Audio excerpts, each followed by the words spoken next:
So good evening students. Today we'll see the current affairs analysis dated from 2nd September to 5th September 2023.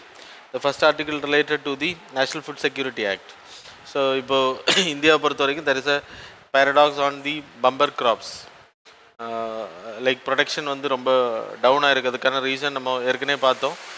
Rainfall வந்து ரொம்ப கம்மியாக இருக்கிறது main ரீசனாக இருக்குது. So bumper கிராப்ஸை பொறுத்த வரைக்கும் ரைஸ், வீட்ஸ், ஸோ இதோட ப்ரொடக்ஷன்ஸ் வந்து ரொம்ப less because of the slow process of south west monsoon. So அதை பற்றி தான் news. And national food security ஆக்டும் இதில் வந்திருக்கனால we will see national food security act. National food security ஆக்டை பொறுத்த வரைக்கும் 2013 திஸ் ஆக்ட் வாஸ் ஸ்டார்டட். 2013 இதோட பர்பஸ் என்ன அப்படின்னா எல்லாருக்குமே வந்து that is who is like poor people, that is 75% population in the urban area and 50% 50% in the urban area, 75% in the rural area. Total எடுத்தீங்கன்னா 66.66% வரும். We are providing free ration, that is of free ration na ரொம்ப cheap subsidized ration, that is rice பொறுத்த வரைக்கும் 3 per kg, அப்புறம் 2 per kg of wheat, அப்புறம் 1 per kg of millets. இது வந்து ஒரு ஃபேமிலிக்கு வந்து 25 kg. ஸோ ஃபேமிலினா ஒரு மெம்பருக்கு 5 kg வச்சு மொத்தம் 25 kgs வந்து ப்ரொவைட் பண்ணிட்டுருக்கோம். இது டோட்டலாக ஒரு மந்த்துக்கு, சரியா? ரேஷன் அது போக we are providing national food security ஆக்டில் 600 rupeesக்கான 600 calories food packets will be given to the pregnant ladies. அதுக்கு பிறகு ஸ்கூல் கோயிங் சில்ட்ரன்ஸுக்கு வந்து 6 to 14 years அப்படின்னா ஹாட் மீல்ஸ் வந்து ப்ரொவைட் பண்ணப்படும். இதான் நேஷ்னல் ஃபுட் செக்யூரிட்டி ஆக்டில் இட்ஸ் அ பார்ட், சரியா? ஸோ இப்போ இதுக்கு வந்து நிறைய லைக் கிரெயின்ஸ் வந்து டிமாண்ட் இருக்குது. அது வந்து ஸ்டாக் இருக்கணும் எப்போவுமே. அதனால தான் உங்களுக்கு ஆத்ம நிர்பார பாரத் மூலமாக we like the government provided free rations 5 kg கொடுத்தாங்க extra per family during the COVID time period. அது இப்போ ஸ்டாப் பண்ணிட்டாங்க, ஜானில் அதை ஸ்டாப் பண்ணாங்க. ஸோ அதுக்கான ரீசன் என்ன அப்படின்னா ஃபுட் ஷார்ட்டேஜ் இருக்குது அப்படின்றது நம்ம கண்டுபிடிக்கலாம். இந்த லைக் அப்புறம் எக்ஸ்போர்ட் நம்ம பேன் பண்ணியிருக்கோம். வீட்டாக இருக்கட்டும், ரைஸாக இருக்கட்டும், எக்ஸ்போர்ட் வந்து பேன் பண்ணியிருக்கோம். கிட்டத்தட்ட சீரியல்ஸ் எடுத்துக்கிட்டிங்கன்னா 12.71% that is a rice. 12.71% rice in the inflation, விலைவாசி ஏறி இருக்குது. அப்புறம் வீட்டோட இன்ஃப்ளேஷன் எடுத்துன்னா 12.37. ஸோ நார்மலை விட இப்போ நம்மகிட்ட இருக்குது. ஆனால் எக்ஸ்போர்ட்ஸ் நம்ம பண்ணோம் அப்படின்னா இருக்கிற ஸ்டாக்கெல்லாம் போயிடும். இனி வரக்கூடியது வந்து டிலே ஆகும். ஏன்னா மான்சூனல் எஃபெக்ட் வந்து ரொம்ப அஃபெக்ட் ஆகிருக்கு, சரியா? Monsoon cycle. So that's the reason rainfall கம்மியாக இருக்கிறனால. So that's why it came in news. நீங்கள் நேஷ்னல் ஃபுட் செக்யூரிட்டி ஆக்ட் படிச்சுக்கோங்க, that is enough for your examination, சரியா? So that's all. Now we will move on to the next article related to the One Nation, One Election, the committee. So it was constituted under the headed by the former president Ramnath Govind.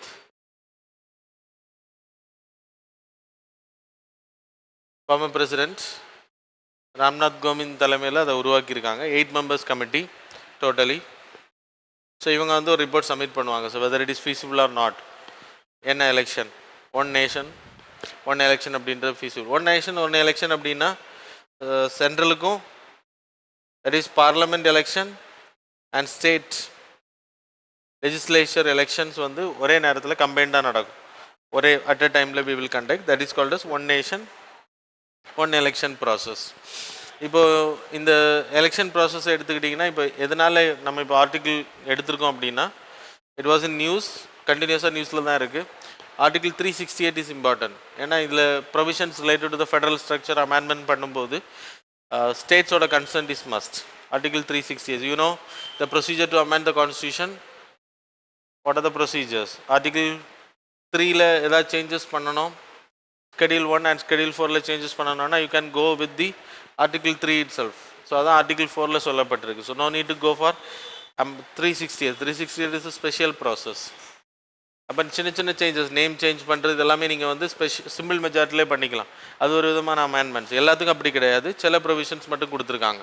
368 எடுத்துக்கிட்டிங்கன்னா it will not come under the 368. Simple amendment. இப்போ தமிழ்நாட்டோட பேர் மெட்ராஸ் மாகாணம்னு இருந்துச்சு முன்னாடி, அது தமிழ்நாடுன்னு மாற்றுறதுக்கு no need to go by 368. You can go by article 3 itself. It is also an amendment, but it's a simple majority pass பண்ணுறது. Simple மெஜாரிட்டினா half of the members present in voting. அப்புறம் 368 பொறுத்த வரைக்கும் என்ன important அப்படின்னா, இப்போ ஒரு கான்ஸ்டியூஷனை நார்மலாக திருத்துறதுக்கு நம்ம யூஸ் பண்ணக்கூடிய ஷரத்துக்கு பேர் தான், ஆர்டிக்கிளுக்கு பேர் தான் 368. அப்படி 368ல் நம்ம 368 திருத்தினாலும் சரி, எந்த ஆர்டிக்கிளை திருத்தினாலும் we need to use only 368. எந்த பார்ட்டை திருத்தினாலும் எக்ஸப்ட் திஸ், இதை மாதிரி சின்ன ப்ரொவிஷன்ஸ் எல்லாம் இருக்குது, அதுக்கு வந்து எக்ஸப்ஷன்ஸ். அப்போ திருத்தணும் அப்படின்னா 2/3 majority total members of the house.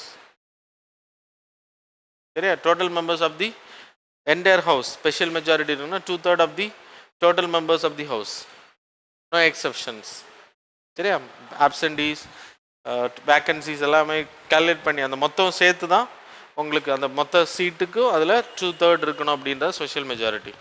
அதே இது when you are like amending a federal structure, like you are இப்போ மாநிலங்களுக்கான இதை வந்து நீங்கள் மாற்றுறீங்க, எலெக்ஷன் ப்ராசஸ் நீங்கள் மாற்றுறீங்க, இல்லைனா எலெக்ஷன் கமிஷனில் சேஞ்சஸ் பண்ணுறீங்க, இல்லைனா you are taking the like 75, 72 articles executive, அது மாதிரி யூ ஹேவிங் 368 மாற்றுறது சரி, 54 election of the president, 55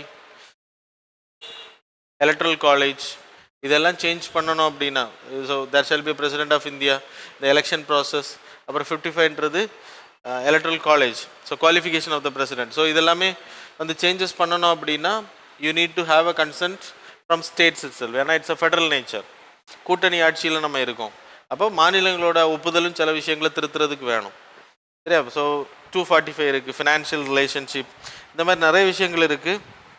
so இதெல்லாம் திருத்துறதுக்கு யூ நீட் ஸ்பெஷல் ஸ்பெஷல் மெஜாரிட்டியில் பாஸ் பண்ணணும். சேம் ப்ரொசீஜர் ப்ளஸ் 50% ஸ்டேட்ஸோட கன்சர்ன் வேணும். இப்போ எக்ஸாம்பிள் ஜிஎஸ்டி எடுத்துக்கோங்க, ஜிஎஸ்டி ஸ்டேட்ஸோட டேக்ஸ் கலெக்டிங் ரைட்ஸ் எல்லாம் எடுத்துக்குது, நமக்கு தெரியும், சேல்ஸ் டேக்ஸ் மெயின்லி. ஸோ இதெல்லாமே அந்த அந்த அந்த இதெல்லாம் எடுத்து சென்ட்ரல் கலெக்ட் பண்ணுறாங்க. அந்த டேக்ஸ் போடுறதுக்கான அத்தாரிட்டி சென்ட்ரல் கவர்மெண்ட் கிட்ட போகுது. அப்போ அதை எடுக்கும்போது ஃபெடரல் ஸ்ட்ரக்சர் அஃபெக்ட் பண்ணுது, மாநிலங்களோட உரிமைகள் போகுது. அப்போ அதில் சேஞ்சஸ் பண்ணணும்னா மாநிலங்களோட 50% மாநிலங்களோட சப்போர்ட், அப்படின்னா 28 மாநிலம்னா 40% சப்போர்ட் இருக்கணும். Including Delhi and Puducherry you have 30. இப்போ அதில் 15க்கு மேலே உங்களுக்கு கன்சர்ன் இருக்கணும். கிட்டத்தட்ட 23 ஸ்டேட்ஸ் வந்து ஜிஎஸ்டி அப்ரூவ் பண்ணாங்க. அதனால தான் ஜிஎஸ்டி நடைமுறையில் வந்து அமெண்ட்மெண்ட். சரியா? 271A. ஸோ இதெல்லாம் ஞாபகம் வச்சுக்கோங்க. அதே மாதிரி எலெக்ஷனில் சேஞ்சஸ் கொண்டு வரணும் அப்படின்னா you need to go by this process. 368 half of the state வந்து அப்ரூவ் பண்ணால் மட்டும்தான் அது வந்து பாஸ் ஆகும். ஸோ இது 2 விதமான வே கான்ஸ்டியூஷன். மொத்தத்தில் 3 விதமாக திருத்தலாம். ஒன்று சிம்பிள் மெஜாரிட்டி, இன்னொன்று வந்து நார்மல் ப்ரொவிஷன்ஸ் எல்லாம் 368. இப்போ 368 திருத்தினாலும் யூ நீட் டு ஹாவ் 50% ஸ்டேட்ஸோட ஒப்புதல். சரியா? புரியுதா? So that's all about this article. The next article related to the cookie.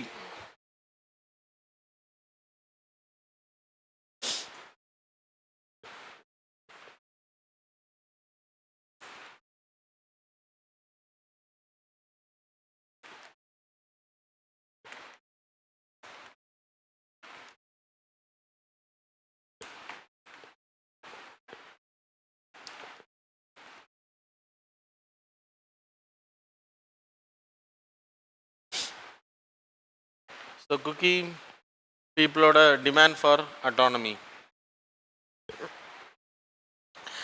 So listen here. So மணிப்பூரை விட்டுருங்க. We having, so இப்போ இஷ்யூ வந்து மணிப்பூரில். So we having Schedule 6 of the Constitution. Schedule 6 of the Constitution, it talks about there is a special provisions. Yeah, scheduled areas on Assam, Meghalaya, Tripura and Mizoram. So இந்த ஸ்டேட்ஸில், இந்த 4 ஸ்டேட்ஸ்லேயும் scheduled areas இருக்குது. அப்படின்னா அந்த ஏரியாஸை வந்து govern பண்ணுறதுக்கு there should be a autonomous district council and regional councils will be formed. புரியுதா? Schedule 5ல இருக்கிறது உங்களுக்கு தெரியும், schedule 5. Other than this areas 10 states வருது. ட்ரைபல் ஏரியாஸ் எங்கெல்லாம் ஸ்கெடியூல்டு பீப்புள் எங்கெல்லாம் இருக்காங்களோ இதை வந்து லைக் யார் ரெக்கமெண்ட் பண்ணுவாங்கன்னா பிரசிடென்ட். சரியா? இப்போ இந்த அட்டானமஸ் டிஸ்ட்ரிக்ட் கவுன்சிலை பொறுத்த வரைக்கும் there are 30 members. இதில் 26 வந்து எலெக்டட் 18க்கு மேலே. இவங்க வந்து 18க்கு மேலேனா ஏஜ்.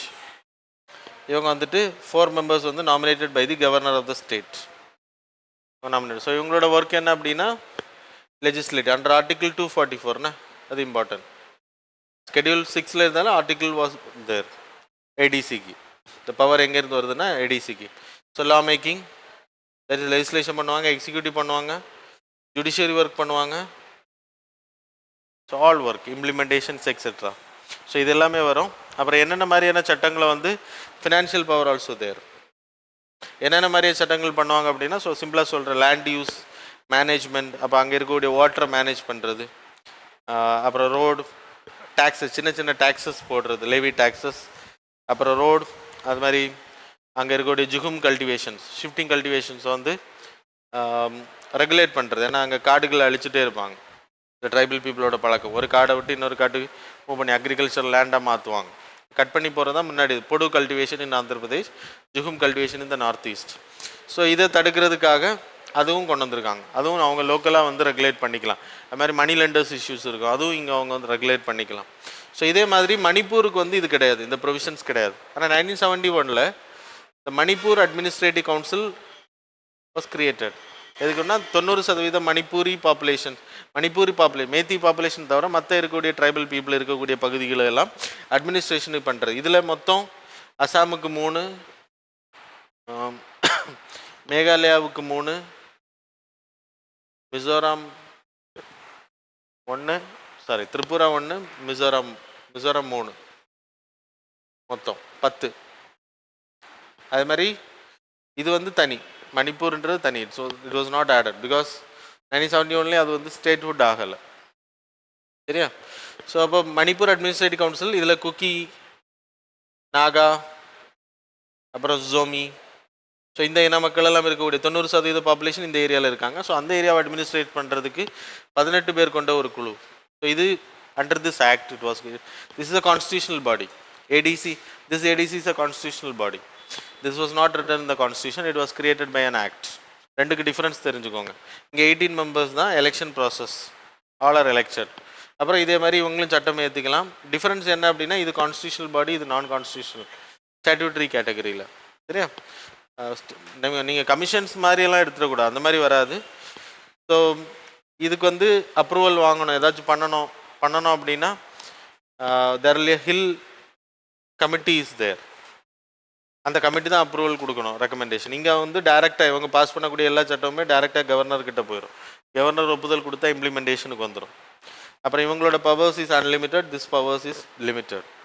இப்போ இவங்க வந்து ஈக்குவலண்டாக கேட்குறாங்க, எங்களுக்கு இதே மாதிரி அட்டானமஸ் கொடுங்க அப்படின்னு கேட்குறாங்க. அதான் இங்கே பிரச்சனை இன்னும் முடியாததுக்கு காரணம். இந்த இஷ்யூ வந்ததுக்கு பிறகு, கலவரங்கள் வெடித்ததுக்கு பிறகு, இனிமேல் மணிப்பூருக்குள்ளாடி இருக்கணும் அப்படின்னா வி நீட் அட்டானமி அப்படின்ற கேட்குறாங்க டிமாண்ட். அது வந்து கொடுக்கக்கூடாது அப்படின்றது எனக்கு தெரிஞ்சு ஸ்பெஷல் செஷனில் இதுவும் கொண்டு வரப்படலாம். மணிப்பூருக்கு சில வேலை குக்கி இந்த இன மக்கள் இருக்கக்கூடிய பகுதிகளில் 244 இதை ஆட் பண்ண வாய்ப்பு இருக்குது.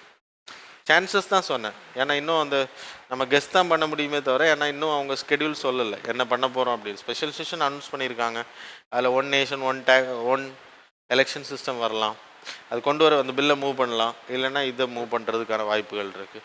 இல்லைனா இன்னொன்று சொல்கிறாங்க, ஜம்மு அண்ட் காஷ்மீரை பிரித்ததை திருப்பி ஸ்டேட்டாக மாற்றுறதுக்கு ரெஸ்டரேஷன், இல்லைனா எலெக்ஷன் அனௌன்ஸ் பண்ணுவாங்க ஜம்மு அண்ட் காஷ்மீர், அந்த மாதிரி எதாவது பண்ணுவாங்க அப்படின்றது. ஸோ இன்னும் அந்த அஜெண்டா வரல, அதனால நமக்கு தெரியாது what they are going to do. So the next article,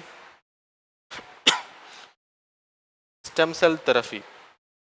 stem cell தெரப்பியை பொறுத்த வரைக்கும் like every we having 2 types of stem cells. ஆக்சுவலாக நியூஸில் வந்தது ஆட்டிசம்னால மூளை வளர்ச்சி கம்மியாக இருக்கக்கூடிய குழந்தைங்களுக்கு வந்து ஸ்டெம் செல் தெரப்பி கொடுக்கலாம் அப்படின்றது கொண்டு வந்திருக்காங்க. அது என்ன அப்படின்ற நான் சொல்லிடுறேன் ஷார்ட்டாக, நீங்கள் போய் ரீட் பண்ணிக்கோங்க. ஸோ ஸ்டெம் செல்ஸ் அப்படின்னா நம்ம we having 2 types of stem cells, embryonic stem cells and like adult stem cell, that is somatic stem cells. Somatic cells இருக்குது, எம்ப்ரியானிக் செல்ஸை பொறுத்த வரைக்கும் எம்ப்ரியானிக் செல்லில் இருக்கக்கூடிய stem cells it is a pluripotent cell. Pluripotent cell அப்படின்னா stem cells அப்படின்னா ஒரு மூடுன்னு சொல்லுவாங்க ஸ்டெம், அதனால தான் அதுக்கு அப்படி வச்சுருக்காங்க. அந்த செல்லில் இருந்து எத்தனை செல்லை வேணால் ஜென்ரேட் பண்ண முடியும். இப்போ ப்ளூரிபொட்டன்ட் செல்லுன்னு ஏன் சொல்கிறாங்கன்னா என்ன செல்லை வேணாம் நம்ம பாடியில் இருக்கக்கூடிய எம்ப்ரியானிக் ஸ்டெம் செல்ஸ், அதான் ஆம்பிளிக்கல் கார்ட் பிளட் வெசல்ஸ், அதில் இருந்து எடுக்கக்கூடிய ஸ்டெம் செல்ஸை வந்து சேவ் பண்ணி வைக்கிறதுக்கான ரீசன் என்ன, ஃபியூச்சரில் ஏதாவது நோய் வந்து கேன்சர் இந்த மாதிரியான இஷ்யூஸ் வந்துச்சுன்னா யூனிட்டி லைக் உங்களுக்கு செல் ரீஜென்ரேட் போன் மேரோ டிரான்ஸ்பிளான்டேஷன் இந்த மாதிரியான விஷயங்கள் பண்ணணும் அப்படின்னா செல்ஸ் யூனிட் செல்ஸ் ஜென்ரேட் பண்ண அதுக்கு ஸ்டெம் செல்ஸ் என்ன பண்ணுவாங்க அப்படின்னா ரீஜென்ரேட் பண்ணுறதுக்கு நமக்கு பாடியில் அதை வைப்பாங்க. ஸோ அதுக்கு தான் ஆம்பிளிக்கல் கார்ட் பிளட் செல்ஸ் கொப்பிள் தொடியில் இருக்கக்கூடிய எம்ப்ரியானிக் ஸ்டெம் செல்ஸை வந்து சேவ் பண்ணுறாங்க. அது வந்து என்ன விதமான செல்லாகவும் உருவாக்கப்படலாம். Embryonic stems adult stem cells எடுத்துனா இப்போ பிரெயினுக்கு செல் இருக்குது, ஸ்கின் செல்ஸ் இருக்குது, லங் செல்ஸ் இருக்குது, எல்லா பார்ட்ஸும் மேடப் ஆஃப் செல்ஸ் இல்லையா. அப்போ அந்த செல்ஸ் எல்லாத்துக்குமே ஒவ்வொரு ஸ்டெம் செல் இருக்கும். பிரெயின் செல்ஸுக்கு ஒரு ஸ்டெம் செல் இருக்கும். இதெல்லாம் அடல்ட் செல்ஸ்னு பேர். இந்த பிரெயின் ஸ்டெம் செல்ஸால் பிரெயின் செல்ஸை தான் கிரியேட் பண்ண முடியும். புரியுதா? அது மாதிரி கிட்னி ஸ்டெம் செல்ஸால் கிட்னி செல்ஸை தான் கிரியேட் பண்ண முடியும். ஸோ இப்படி ஒவ்வொரு ஸ்டெம் செல்ஸுக்கும் அடல்ட் ஸ்டெம் செல்ஸுக்கும் ஒரு பர்பஸ் தான். ஆனால் எம்ப்ரியானிக் ஸ்டெம் செல்ஸால் மட்டும் எல்லா செல்ஸையும் கிரியேட் பண்ண முடியும். ஸோ அதை வந்து ட்ரீட்மெண்ட் பண்ணுறதுக்கு நம்ம பயன்படுத்தலாம். இப்போ எக்ஸாம்பிள் ஒரு சின்ன வயசில் இருக்கும்போது நீங்கள் தொப்புள் கொடியில் இருக்கக்கூடிய ஸ்டெம் செல்ஸை சேவ் பண்ணிங்க அப்படின்னா ஃபியூச்சரில் ஏதாச்சும் ப்ராப்ளம் வருது அப்படின்னா இந்த ஸ்டெம் செல்ஸை வச்சு உங்களுக்கு செல்ஸ் ரீஜென்ரேட் பண்ணுறதுக்கு, இப்போ பிரெயின் செல்ஸ் டெட் ஆகுது, கிட்னி செல்ஸில் ப்ராப்ளம்ஸ் வருது அப்படின்னா கிட்னி ப்ராப்ளம் வருதுன்னா இதுக்கெல்லாம் பயன்படுத்தப்படலாம். அதுக்காக இப்போ ஆட்டிசம் பாதிக்கப்பட்ட குழந்தைங்களுக்கு அதுதான் இஷ்யூ. அதுக்கு வந்து ஸ்டெம் செல்ஸ் தெரப்பி பண்ணலான்னு அனுமதி கொடுத்துருக்காங்க. ஆனால் எனக்கு தெரிஞ்சு இந்த எம்ப்ரியானிக் ஸ்டெம் செல்ஸ் அனுமதி கொடுத்து, ஏன்னா எம்ப்ரியானிக் ஸ்டெம் செல்ஸ் இப்போ பிறந்த குழந்தைங்க ஆம்பிளிக்கல் கார்ட் பிளட் செல்ஸ் எடுத்து வச்சுருந்தா யூஸ் பண்ணலாம். பிறந்தது பிறகு அப்படின்றப்போ you need to create artificial நம்ம ஐவிஎஃப் மாடலில் கிரியேட் பண்ணி அங்கேருந்தால் நம்ம எடுக்கணும் எம்ப்ரியானிக். அப்போ அதில் வந்து அந்த கரு வந்து சிதைக்கப்பட வேண்டியிருக்கும். அதனால் அது நம்ம பண்ணுறது எத்திக்கலி நாட் கரெக்ட். ஆனால் அந்த மாதிரி அலோவ் பண்ணியிருக்க மாட்டாங்க. மற்றபடி டிரான்ஸ்பிளான்டேஷன் இப்போ சேம் கேட்டகரியில் இருப்பாங்க இல்லையா அவங்க உறவினர்கள், அதுலேருந்து டிரான்ஸ்பிளான்டேஷன் பண்ணுறது அலோவ் பண்ணியிருக்காங்க. கோர்ட் வந்து அலோவ் பண்ணி that's why it came in news. So நீங்கள் ஸ்டெம் செல்ஸ்னால் என்னென்னு தெரிஞ்சுக்கோங்க. That is important for your examination. Next article G20.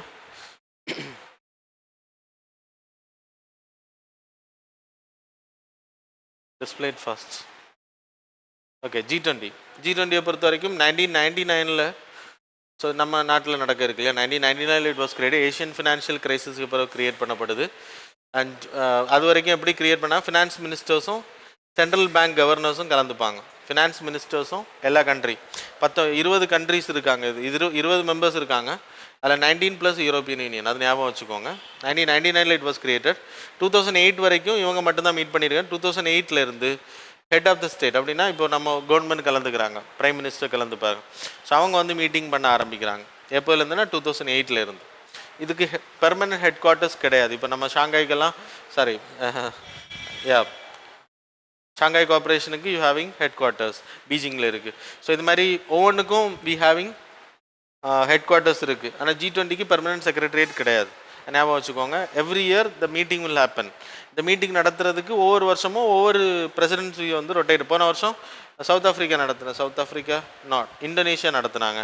இந்த வருஷம் இந்த பிரசிடென்சி வந்து இப்போ நமக்கு ஷிஃப்ட் ஆகிருக்கு. இனி அடுத்த வருஷம் வேறு ஆளுக்கு போகும். அது இந்த கூட்டத்திலே முடிவு பண்ணோம். இப்போ நம்ம நியூ டெல்லியில் இந்த மீட்டிங் நடக்க இருக்குது கம்மிங் நெக்ஸ்ட் வீக்குன்னு நினைக்கிறேன். 18க்கு முன்னாடி பார்லிமெண்ட்டு அவங்க முடித்த உடனே பார்லிமெண்ட் கூட்டுறாங்க. ஸோ அது ஏதாவது விஷயங்கள் இருக்கலாம். So anyway so that's about the G20. சரியா? இதில் ஒரு 5 குரூப்ஸ் இருக்காங்க. இந்த 5 குரூப்ஸை பொறுத்த வரைக்கும் ஒவ்வொரு குரூப்பிங்காக இருப்பாங்க. இப்போ 20 மெம்பர்ஸ் 5 குரூப்ஸாக இருக்காங்க. 4 மெம்பர்ஸ் ஈச். அதில் ஃபஸ்ட்டு குரூப் எடுத்துனா எல்லாம் நீங்கள் படிக்க வேணாம். ஃபஸ்ட்டு குரூப் எடுத்துனா US, Canada, Saudi Arabia, Australia, இது ஒரு குரூப்பிங்கு. India, Russia, South Africa, Turkey, இந்த 2 குரூப்பிங்கும் தெரிஞ்சு வச்சுக்கோங்க. ரொம்ப இம்பார்ட்டன்ட் இல்லை, நார்மலாக தெரிஞ்சால் போதும். அப்புறம் தெர் ஆர் ட்ரோக்கியா அப்படின்னா இப்போ இருக்கக்கூடிய பிரசிடென்சி. ஏன்னா இப்போது நம்ம பிரைம் மினிஸ்டர் தான் இதை ஹோஸ்ட் பண்ணுவார். அப்போ அதுக்கு சப்போர்ட் தேவை இதை ஹோஸ்ட் பண்ணுறதுக்கு. ஸோ அதுக்கு வந்து பழைய பிரசிடென்ட் இந்தோனேஷியா அவங்க இருப்பாங்க அந்த குழுவில். ப்ளஸ் இனி யாருக்கு வரப்போகுது அப்படின்ற அவங்க இருப்பாங்க. இந்த 3 பேர் சேர்ந்து இருக்கக்கூடிய ஒரு குரூப்பிங் பேர் தான் ட்ரோக்கியா. இதுக்குள்ளாடி ஸோ ஹெல்பிங் பண்ணுறதுக்காக, சரி, இதை கன்வீன் பண்ணுறது, மீட்டிங்கை கன்வீன் பண்ணுறதுக்கு. And there is a finance track, அப்புறம் ஷெர்பா ட்ராக்னு ஒன்று இருக்குது.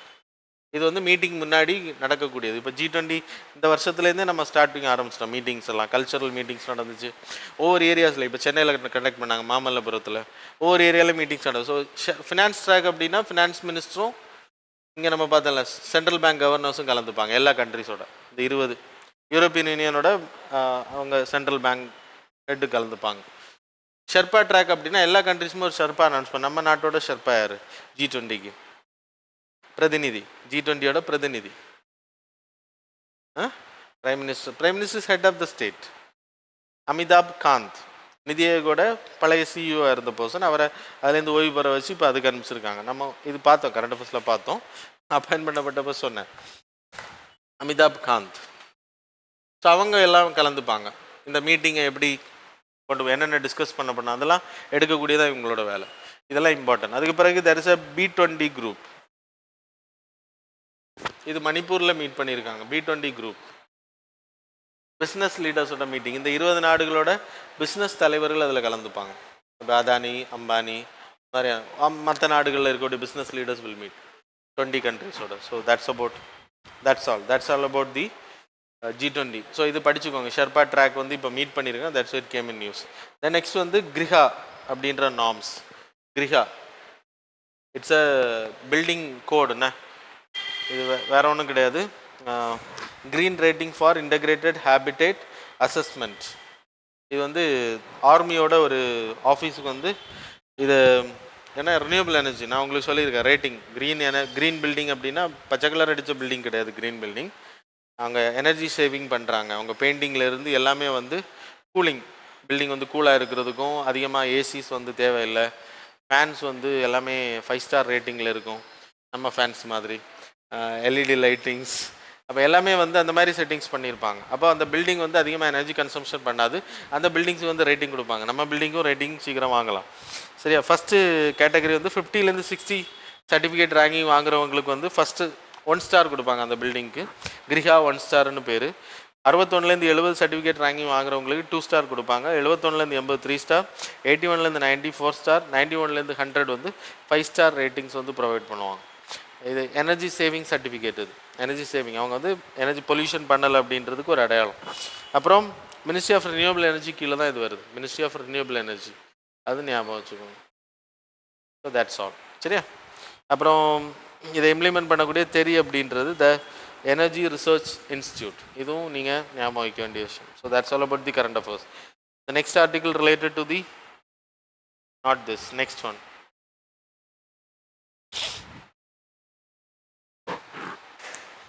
Okay, IBPS.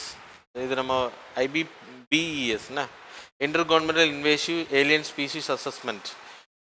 இன்வேசிவ் ஸ்பீசிஸ் வந்து லைக் அதிகமாக வர்றதை தடுக்கிறதுக்காக ஒரு குழு, அது என்னெல்லாம் பண்ணலாம் அப்படின்றதுக்காக. ஸோ அந்த மீட்டிங்ஸ் வந்து கண்டக்ட் பண்ணியிருக்காங்க. அதில் ஒரு அந்த அசஸ்மெண்ட் ரிப்போர்ட் வந்து கவர்மெண்ட்டுக்கு ரிலீஸ் பண்ணோம். It's an independent governmental body. 94 government இருக்காங்க. 2012 கிரியேட் பண்ணப்பட்ட science and policy biodiversity ecosystem ரிலேட்டடான அசஸ்மெண்ட் ரிப்போர்ட்ஸ் வந்து ரிலீஸ் பண்ணோம். Global assessment report on biodiversity and ecosystem அவங்க ரிலீஸ் பண்ணுறது. அப்புறம் பாலினேட்டர்ஸ் அண்ட் பாலினேஷனை பற்றியான டீட்டெயில்ஸ், அப்புறம் மெத்தடாலஜி அண்ட் அசஸ்மெண்ட் அந்த டீட்டெயில்ஸ் வந்து ப்ரொவைட் பண்ணுறாங்க. இதெல்லாம் இம்பார்ட்டன்ட் கிடையாது. இவங்களோட பர்பஸ் வந்து கவர்மெண்ட்டுக்கு அட்வைஸ் கொடுக்குறது, பயோடைவர்சிட்டி கன்சர்வேஷன் பண்ணுறதுக்கு என்னெல்லாம் பண்ணணும் அப்படின்னு. அதுக்கான மீட்டிங்ஸ் தான் இது நடந்திருக்கு. அப்புறம் இப்போ வந்து ஒரு ரிப்போர்ட் ரிலீஸ் பண்ணி, அந்த ரிப்போர்ட் பேர் assessment report on invasive species and there control. கிட்டத்தட்ட வேர்ல்டு லெவலில் 37,000 ஏலியன் ஸ்பீஷிஸ் இருக்குது. அப்படின்னா லைக் ஒரு இடத்துலேருந்து இன்னொரு இடத்துக்கு இடம் பெயர்ந்தது. ஸோ அதனால் நிறைய ஏலியன் ஸ்பீஷிஸால் த்ரெட் இருக்குது, நிறைய ஏலியன் ஸ்பீஷிஸால் த்ரெட் இல்லை அப்படின்றதும் சொல்லியிருக்காங்க. So just no that's all. Now we will move on to the MCQs.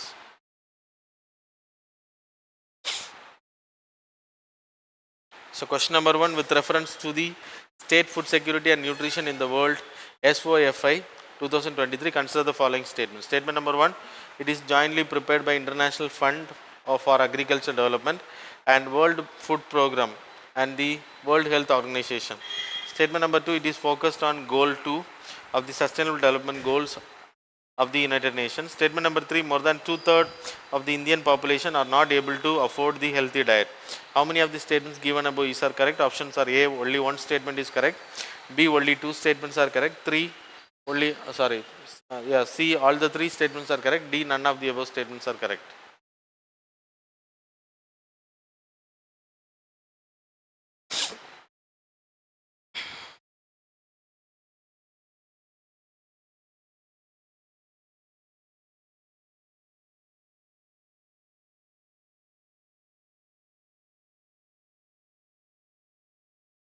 Okay, next. The Indian, consider the following statements. Statement number 1, the Indian technical textiles market is the 5th largest in the world. Statement number 2, the technical textile segment accounts for around 15% of the overall textile and apparel market in India. National Technical, third statement, National Technical Textile Mission was launched to achieve a market size of $80 billion by 2024-25. Select the correct statements. Options are A, only one statement is correct. B, only 1 and 2 only correct. Sorry. A, one statement. First one is correct. Second one வந்துட்டு 1 and 2 is correct. Third வந்துட்டு 3 only correct. Fourth option is 2 and 3 only. இதில் எது correct அப்படின்றத select பண்ணுங்க.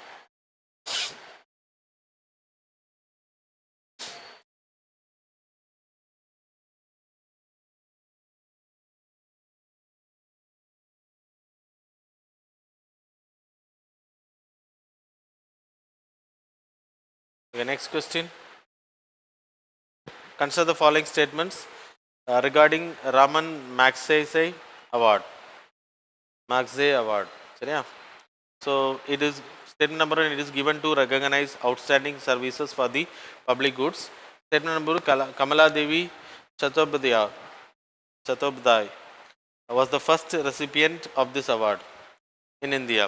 So which of the statements given above these are correct? Options are A, only one only, B, two only, C, both, D, none of the above. Elena, neither.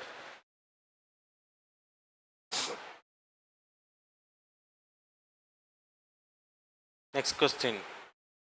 With reference to Gabon, consider the following statement. Statement number 1, it is located in East Central Africa bordering the Indian Ocean. Statement number 2, it was a former French colony. Statement number 3, it has an equatorial climate with year-round high temperature and humidity. How many of these statements given above is are correct? Options are A, only one statement is correct. B, only two statements are correct. D, C, all the three statements are correct. D, none of the above statements are correct.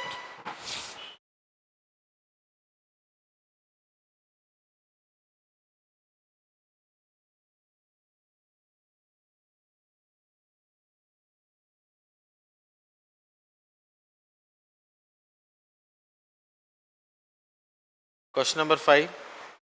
With reference to the Article 35A of the Constitution of India, consider the following statement.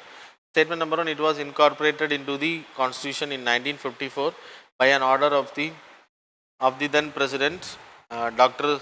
Sarvepalli Radhakrishnan. Statement number 2, it barred anyone from the outside Jammu and Kashmir who is not a permanent resident from owning a property in the state. Which of the statements given above is are correct? Options are A, only one statement is one only, B, two only, C, both, D, neither.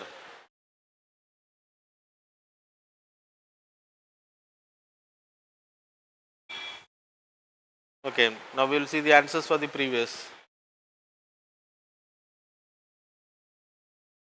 Answer 1, Kampala Declaration, that was recently in news. Answer is B, addressing the issue climate change.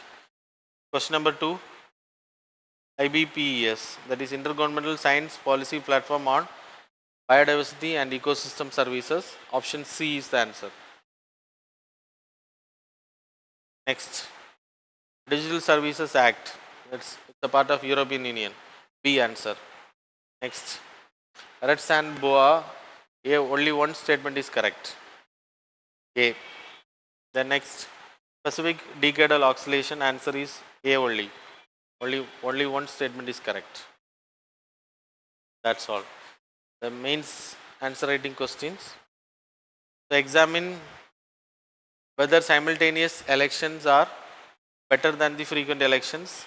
Discuss what are the various challenges for conducting simultaneous election in India. Question number 2, explain about the onset of Indian monsoon. So that's all about the current affairs and MCQ. Thanks a lot for joining with us.